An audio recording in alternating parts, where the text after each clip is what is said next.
ببینه ای بانوی شرقی، ای مثل گریه صمیمی،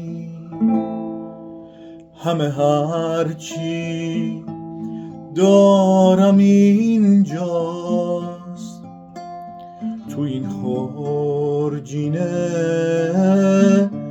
قدیمی،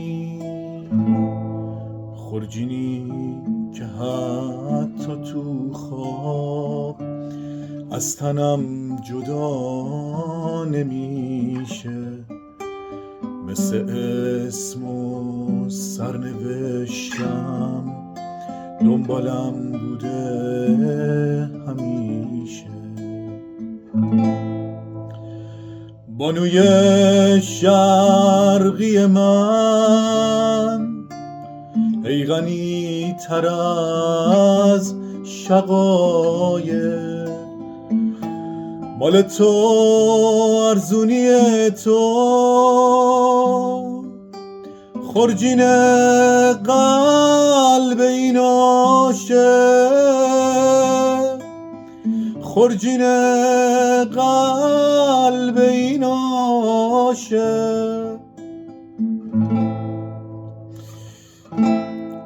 توی این خرجین کهنه شعر عاشقانه دارم، برای تو و به اسمت یک کتاب ترانه دارم، یه سبد گل دارم اما گل شرم و گل خواهش، تنی از عاطفه سیراب، تنی تشنه نوازش. بانوی شرقی من، ای غنی تر از شقایق، مال تو ارزونی تو،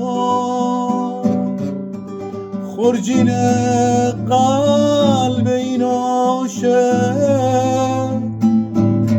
خرجین قلب این عاشق.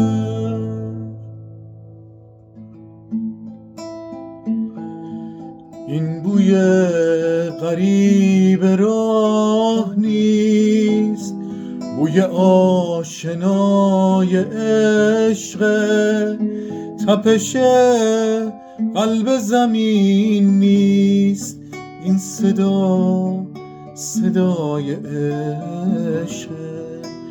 اسم تو داغی شرمه، تو فضای سرد خرجین، خواستن تو یه ستاره است پشت این ابرای سنگین.